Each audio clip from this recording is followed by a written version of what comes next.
Assalamualaikum warahmatullahi wabarakatuh. Kembali lagi di channel Cerita Nyata. Angin dingin menusuk tulang. Jam terdentung dengan angka 23.00 malam. Belum pas tengah malam, tapi suasana begitu mencengkam selepas kepergian suami berangkat kerja yang tak biasanya disuruh supir malam begini. Duh, si abang pakai kerja jam segini lagi. Padahal kemarin baru ada tetangga yang meninggal. Mana rumahnya bersebelahan dengan toilet rumah. Ketusku sedikit jengkel karena pengen buang air kecil sudah tak tertahankan lagi. Maklum, di usia kehamilan ke 9 bulan, daya buang air kecil jadi lebih sering dibandingkan biasanya. Ditambah lagi perasaan takut lumayan menggelora di dada. Terasa dingin sekali injakan kaki di keramik. Melangkah perlahan menuju kamar mandi yang sedikit jauh dari kamarku. Sedikit ke belakangan rumah, kupaksakan terus melangkah sambil sedikit demi sedikit tengok kiri kanan, tapi tak ada sesiapa pun karena memang waktu jam segitu sudah tak ada manusia. Yang berisik hanya suara bisikan jangkrik yang memecahkan telinga. Tiba-tiba suara dari arah pagar besi depan rumah terdengar terbuka. Pikirku itu suamiku yang balik lagi. Biasanya ada barang-barang yang ketinggalan. Bang, barang apa yang ketinggalan? Topi atau apa? Ucapku seraya membuka pintu di belakang. Tiba-tiba prak, suara pot bunga dijatuhkan. Kucing hitam yang begitu hitam dan matanya melotot ke arah dengan tajam. Aku terdengar kaget dan sontak menutup pintu dengan kencang. Dak-dikduk jantungku berdebar-debar kencang. Berlari ke kamar pun kakiku terasa berat. Waktu itu bulu kuduk merinding. Bayangan dan pikiran seakan kacau. Kukunci pintu kamar dan tarik selimut. Aku benar-benar ketakutan setengah mati. Kupejamkan mata sesekali, kubaca ayat kursi dan ayat-ayat Al-Quran yang kuhafal, dan semakin keras kubaca ayat-ayat dikala terdengar pekikan tangisan yang begitu menyedihkan tepat di sebelah kamarku. Astaghfirullahaladzim. Ya Allah. Kalimat-kalimat itu berhamburan di lidahku. Tangisan itu begitu dalam seperti orang yang tersiksa. Ingin kurasa kubangunkan mertuaku yang sedang tidur di kamar sebelah. Tapi aku takut mengganggu istrinya. Apalagi jam bertedak tepat di angka jam 12 malam. Tangisan itu semakin memilukan telinga. Begitu menderitanya dan sedihnya tangisan itu seperti orang yang merasakan kesakitan luar biasa, semakin tidak bisa tidur. Kutelusuri asal suara tangisan itu. Kuberanikan diri turun dari ranjang karena rasa penasaran yang tinggi. Semakin menuju toilet rumah, suara tangisan itu semakin keras dan jelasnya. Tangisan itu terdengar nyata. Jangan-jangan ada wanita yang belum tidur dan sedang menangis, ketusku. Sambil menghibur diri bahwa itu bukan suara aneh, tapi hanya suara manusia yang biasa terjadi di malam hari. Sepintas aku juga berpikir, kemarin tetangga sebelah memang yang baru meninggal seorang wanita parubaya. Dan menurutku kabar wanita itu meninggal sedang hamil tua. Na'udzubillah min zalik. ucapku seraya ngelus perutku yang juga sama sedang hamil tua. Perkiraan melahirkan 2 minggu lagi. Pikiranku semeraut dan ku hempaskan pikiran aneh yang membayangi serta terus berdoa suara tangisan itu cepat berhenti. Bukannya berhenti, tangisan itu malah sekarang berpindah ke depan rumahku. Seluruh tubuh ini bergetar luar biasa. Rasa penasaran disertai rasa takut yang luar biasa memaksaku untuk menengok dari arah jendela ruang tamu.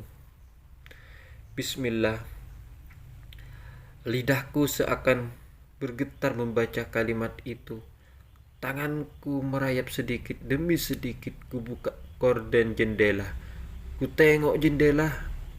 Tak disangka ada sedang duduk di luar sana pakaian serba putih. Kaget, aku tak berani lihat lagi. Neng, panggilan orang Sunda kepada perempuan. Tangan itu menepuk pundakku. Sontak aku berteriak, jangan sambil menutup mata. Neng, Neng, ini ibu. Suara yang tak asing lagi memanggilku. Ku buka mataku yang tertutup tangan sedikit lega karena itu mertuaku yang terbangun tidur. Jantungku terasa mau copot ketika melihat sosok wanita tadi. Tak disangka, tak dianya perutnya tiba-tiba sakit bukan main dan ingin terus ke kamar mandi. Banyak cairan yang keluar, ternyata aku mau melahirkan. Aku tidak mengerti apa, karena ini pengalaman pertama aku hamil. Mertuaku panik dan langsung mencari bantuan keluar rumah. Aku di rumah sendirian dan kembali ke kamar mandi. Di kamar mandi ada tangisan itu lebih keras lagi. Hatiku dan pikiranku kacau karena ketakutan akan tangisan dan sosok wanita tadi serta pinggang yang terasa panas karena sakitnya mau melahirkan. Tepat jam 2 pagi dini hari, waktu berlalu begitu lambat menurutku karena mertua belum kembali dari jam 2 tadi mencari bantuan. Aku sendiri di rumah tanpa harus berbuat apa. Berdoa tiada henti dan tangisan yang menekan telinga, tapi anehnya tangisan itu tak terdengar oleh siapapun selain aku. Aku bertanya pada mertuaku juga tidak mendengar apapun sama sekali. Subhanallah, hatiku bergumam seperti itu atas kekuasaan Allah yang maha tinggi, sehingga ini menjadi pengalaman pertamaku. Akhirnya mertuaku datang bersama keluargaku yang lain, memang berjarak agak jauh dari rumah kami. Suamiku kebetulan sekali kerja tengah malam, biasanya kerjanya selalu pagi-pagi. Aku diboyong ke puskesmas terdekat karena dukun beranak yang bisa membantu persalinan tidak kunjung datang. Sedangkan rasa sakit yang hebat di perutku sudah tak tertahankan lagi. Di mobil ambulan aku masih merasakan adanya hal yang aneh. Aku merasa salah satu suster ambulan bukan manusia biasa. Wajahnya sangat menakutkan, matanya melotot wajahnya, tetapi aku bertanya kepada saudara sepupuku, katanya itu suster biasa saja. Keanehan masih mengintai sampai tiba di puskesmas. Aku diboyong oleh keluargaku, tapi bisa-bisanya aku jatuh tersungkur menambah sakit di perutku karena seperti ada yang mendorong tubuhku. Ya Allah, aku berdesis di dalam hati dikala semua ini panik mempersiapkan tempat untuk melahirkan. Sosok itu berbaju putih dengan rambut acak-acakan, tergerai menyeramkan, terus berada di pinggirku.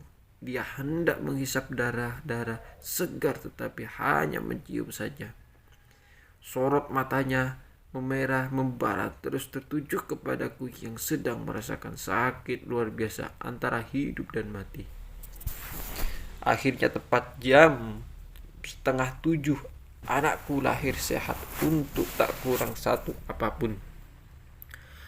Aku kembali terpikirkan soal tangisan sosok wanita berbaju putih itu. Rambutnya yang digerai acak-acakan, kalau kata anak zaman sekarang sering disebut kuntilanak. Bulu kuduku langsung merinding seketika saat kulihat dari jendela kamar rawat inap ruang melahirkan puskesmas itu. Sosok itu datang lagi, langsung pergi begitu saja. Astagfirullahaladzim, kataku. Esoknya aku bercerita sedikit kepada sang suami, tetapi tak sedikit pun suami percaya dan ceritaku seakan-akan dianggapnya bulanan belaka. Sudahlah, sedikit lemas aku mengatakan ada orang lain karena suamiku pun tidak percaya sama sekali. Sekembalinya ke rumah, orang-orang berbondong datang ke rumahku melihat bayi yang baru lahir. Aku hendak ke kamar mandi dikala hari sudah sore. Ya Allah, ya Rabbi, makhluk itu sedang menggelantung cekikan di pohon mangga depan rumah kami. Lagi-lagi kelihatan oleh orang yang lain sedang ramai di ruang kerja. Azan maghrib berkumandang. Kulihat lagi ke pohon luar rumah. Sudah tidak ada rupanya ketakutan azan maghrib. Semoga dia tak kembali lagi ya Allah, gemamku dalam hati sambil memeluk sang buah hati. Malam semakin kelam, senja sudah usai waktu. Dia bekerja walaupun badannya sedikit demam, tapi sebagai karyawan pabrik tentu tidak bisa izin tanpa surat dari dokter. Apalagi pabrik memiliki peraturan begitu ketat. Dan bila melanggar bagian HRD biasanya tidak segan-segan meskos karyawan yang tak patuh pada peraturan. Kali ini dia memaksakan dari bekerja karena dialah yang jadi tulang punggung keluarganya. Sengaja bekerja di pabrik Jakarta untuk memenuhi kebutuhan ibunya di kampung dan membiayai sekolah adiknya. Kenapa hidupku seperti ini? Keluh Tia, ngomong sendiri, udah kayak hantu saja. Tit, tit, tit. Klakson yang nyaring bunyinya sudah tidak asing lagi. Itu suara motor si Mirna. Teman satu kos sekaligus teman sepabrik Tia yang paling cerewet, tidak ketulungan. Kalau ada datang dia, di dunia hanya milik dia sendiri. Dari A sampai Z habis oleh dia aja. Motor Mirna melaju cepat ke tempat kerja mereka, bergegas mengganti pakaian dengan pakaian tugas. Hari itu cukup berjalan lancar. Semua yang inginkan seperti hanya tidak ada gangguan yang pesat pada badan Tia. Walaupun badannya sedang sakit, tapi baik-baik saja. Jam 10 tepatnya Tia keluar dari pabrik. Tentu sudah berganti baju dengan baju yang biasanya dikenakan awal berangkat tadi pagi. Dia merasakan tubuhnya lebih capek dari biasanya. Mungkin karena sakit yang dipaksakan bekerja, namun ia tetap bersyukur pekerjaan dapat dia kerjakan dengan maksimal. Motor Mirna biasanya mogok dikala ingin cepat-cepat pulang di kosan supaya cepat beristirahat. Tia, kau cari mobil saja, mudah-mudahan malam ini ada yang lewat. Kekecerewetan Mirna sudah dimulai dengan bahasa Jawa yang logatnya sudah kental maklum anak itu asli Jawa Tengah. 1 jam menunggu di pinggir Mirna yang sedang mencoba membetulkan motornya, barulah muncul satu mobil. Ada sedikit aneh.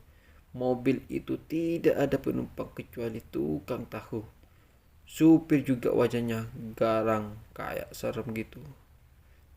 Kernetnya ternyata orang yang dikenal Tia. Mobil Elf itu melaju dan diberhentikan Mirna dengan tanggapnya. Bang sopir, berhenti, anterin teman saya ya ke kosannya. Motor sial mogok lagi nih. Nitip dia ya, jangan diapa-apain. Hehe, cakap Mirna kepada sang supir dengan sigapnya. Biasa asli cewek-cewek yang Jawa tapi cerewet kayak orang Sunda. Terbesit dalam hati Tia, mobil ini terasa aneh. Suasananya kayak kucengkamkan tangan kornet juga dingin waktu bantu aku naik ke mobil. Sudahlah, yang penting aku pulang malam ini. Badanku aku sudah sangat lelah.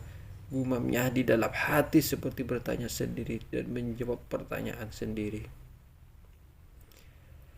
Mirna ditinggal pergi oleh mobil itu yang membawa Tia dan langsung saja Mirna mendorong motornya bututnya ke bengkel terdekat sambil melambaikan tangan kepada Tia. Hati-hati ya, telepon aku segera ketika udah sampai kosannya, teriakan Mirna yang nyaring. Di dalam mobil Tia melihat ke arah tukang tahu yang duduk di belakang. Tukang tahu itu menoleh ke arah Tia. Anehnya, bulu kuduk Tia langsung berdiri dan merasa wajah tukang tahu itu menyeramkan. Sopir mobil juga begitu. Untungnya kernet mobil masih bisa diajak ngobrol. Jadi hati Tia tenang ketika pikiran memikirkan hal-hal aneh dari semenjak melihat mobil itu dari kejauhan dan Mirna tadi karena di belakang mobil tersebut disertai asap kayak kabut yang di film-film horor. Bang, kok penumpangnya sepi ya? Ucap Tia kepada kernet mobil mengawali obrolan. Sepi mbak, jam segini kan mobil mau pulang ke garasi. Timpal si abang kernet. Oh, begitu ya bang. Tapi ini mobil melewati kampung rambutan kan? Soalnya di sana saya berhenti. Tia bertanya lagi karena ketakutan mobil akan berhenti sebelum sampai ke kosannya. Tenang Neng, Tia. Nanti juga sampai ke kosan dalam waktu dekat. Kernet itu memastikan kalau perjalanan itu tidak akan lama.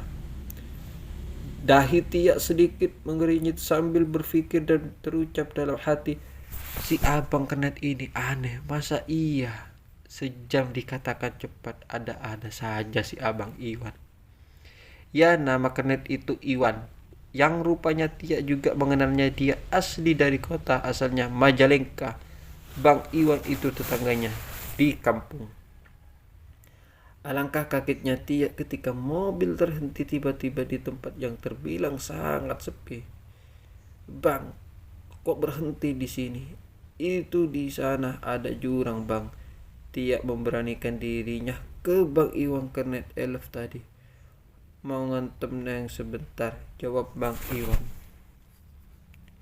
Tia terdiam diri.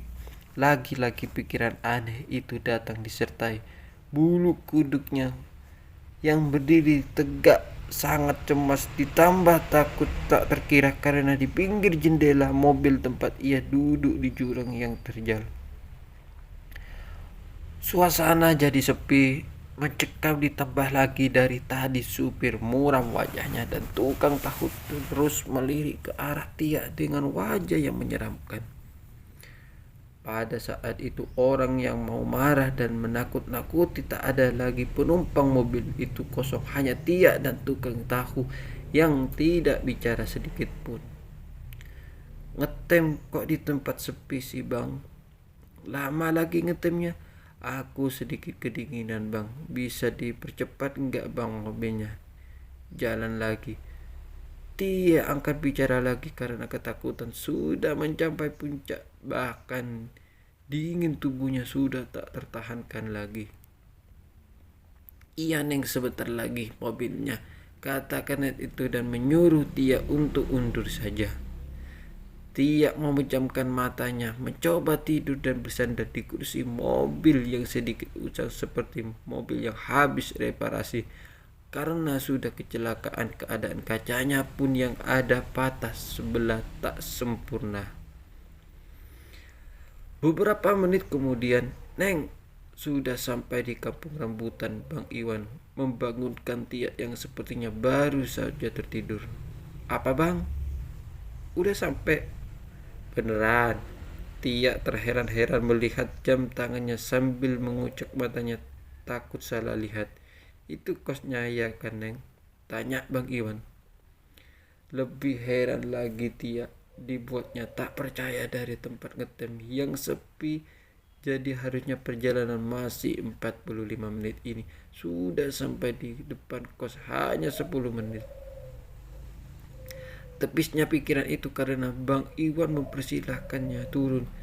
Tia pun turun dan merogok atasnya mencari dompet untuk membayar ongkos mobil itu.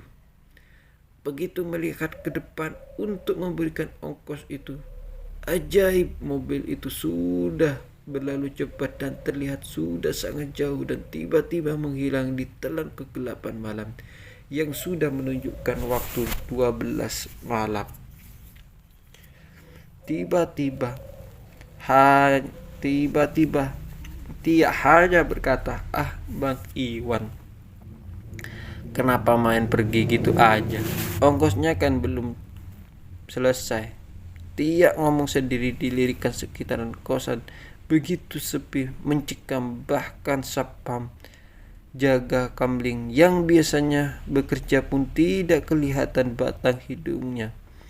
Tia tergegas pergi ke kosnya. Sesampainya terpikirkan keanehan yang terjadi di perjalanan tadi. Tapi pikiran kabur. Dibangunkan dering telepon Tia. Rupanya yang menelpon Mirna si cerewet. Tapi walaupun cerewet, dia adalah sahabat satu-satunya yang paling perhatian kepada Tia di tempat perantauannya. Yang dari Majalengka pergi ke Jakarta untuk bekerja. Jarang ada orang sebegitu perhatiannya kepada Tia. Halo Tia, sudah sampaikah ke kosan? Motorku baru bener nih. Sorry yo, aku tak bisa pulang bareng sama kamu. Jangan marah Gi. Mirna nyerocos terus di telepon tak mengizinkan Tia berbicara. Sudah ya, aku mau istirahat dulu. Mir, ntar ku telepon lagi ya. Jawab Tia sambil menutup telepon dari Mirna. Tia mulai memejamkan mata dan tertidur dengan penuh beban pikiran yang banyak pertanyaan dalam benak yang tak terjawab. Tapi mau bertanya pada siapa Tia juga sangat kebingungan. Rasa takut serta rasa lelah mengalahkan semua beban-beban itu. Tia pun tertidur pulas.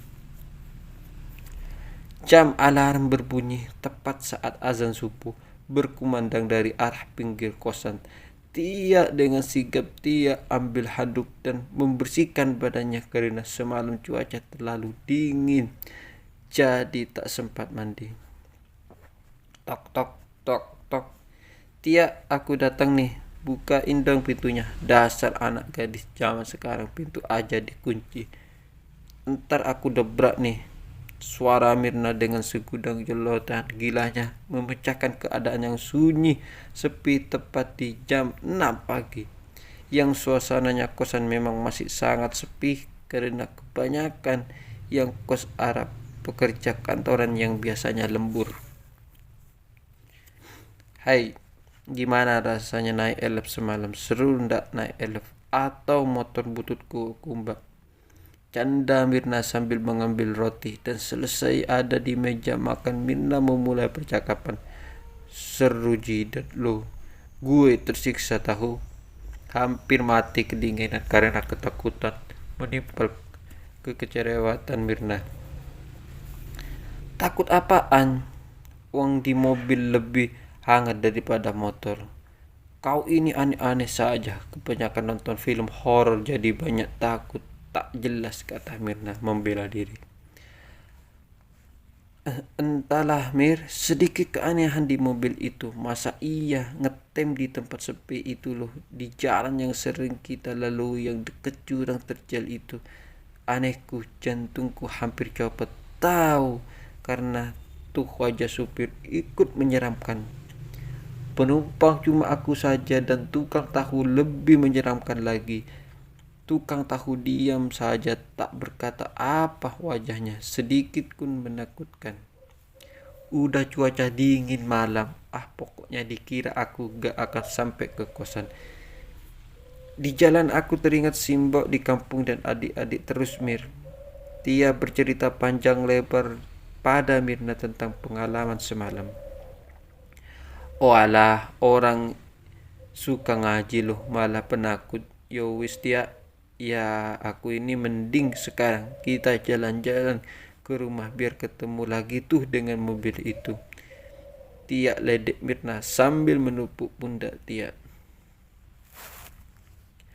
Burung-burung bernyanyi, angin semilir berkawan dengan udara segar dari arah sawah-sawah terbentang luas. Gemercik air pun terasa menyegarkan pendengaran di saat hati Tia masih berkecamuk dengan bayangan kejadian semalam itu. Tia mengajak Mirna ke kampungnya karena semenjak kejadian malam itu sering bermimpi aneh dan tidur tidak nyenyak di kosan. Jadi Tia memutuskan pulang kampung. Suasana kampung di pagi hari sangat berbeda dengan di kota. Sudah pasti jam subuh di kota. Jalanan sudah penuh kendaraan dengan bunyi klakson dan membisingkan telinga. Sedangkan di kampung waktu subuh adalah waktu dilantunkan ayat-ayat suci Al-Quran terdengar sayup-sayup dari masjid. Orang kampung sudah siap-siap berangkat ke sawah. Neng sarapan dulu. Nasi goreng kesukaanmu sudah siap di meja. Simbok ke sawah dulu dengan si Feria. Mau kerja di sawahnya Pak Erik. Teriakan Simbok, ibunya Tia membangunkan Tia dari tidur lelap. Maklum dia kampung tidur lebih puas dan nikmat rasanya. Kali ini suasana nyaman menghampiri Tia.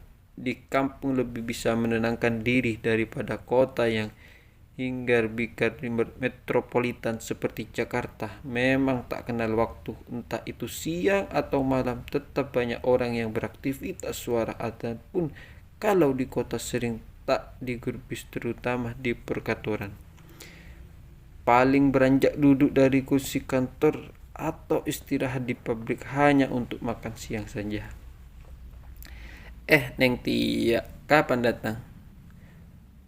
Bik Sumi tetangga sebelah rumahmu menyapa Tia. Kemarin sore Bik Sumi.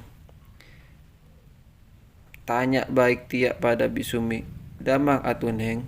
Tia makin cantik aja, betah ya tinggal di kota, puji Bu Sumi. Si Bibi bisa aja, betah Bi. Setelah kejadian aneh itu, jak berani lagi Tia menimpali. Kejadian aneh apa Neng? Di sini juga banyak aneh.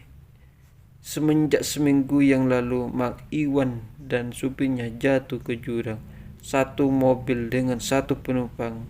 Kalau tidak salah, si Sumi menceritakan sebuah kecelakaan yang kernetnya Bang Iwan. Tia batuk tersendak karena dari tadi ngobrol sama Bik Sumi sambil makan nasi goreng buatan Simbok. Bik Sumi bilang apa tadi? Bang Iwan yang tinggal di seberang sana kecelakaan mobil. Tia kaget dan pertanyaan berhamburan kepada Bik Sumi. Persis semua yang diceritakan Bik Sumi sama dengan mobil misterius yang ditumpangi waktu lalu. Bu Sumi menceritakan seluruh rangkaian kejadian aneh yang sering terjadi sekampung karena ternyata mobil itu sudah 2 minggu yang lalu kecelakaan di jurang yang terjal dan tak ada satupun yang selamat di antara supir bernama Jarwo, kernet bernama Iwan, dan satu lagi penumpang tukang tahu.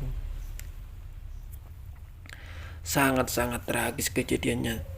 Tia lemas mendengar semua cerita itu dan sangat terkejut. Itu ternyata mobil hantu, seperti tidak percaya, tapi itulah terjadi. Tia meyakini sekarang bahwa alam gaib itu benar-benar ada. Bisa saja dialami hal itu oleh orang yang Allah kehendaki. Tidaklah seorang mengalami sesuatu di muka bumi selain yang Allah hendaki. Allah Maha Kuasa atas segala sesuatunya. Terima kasih. Assalamualaikum warahmatullahi wabarakatuh.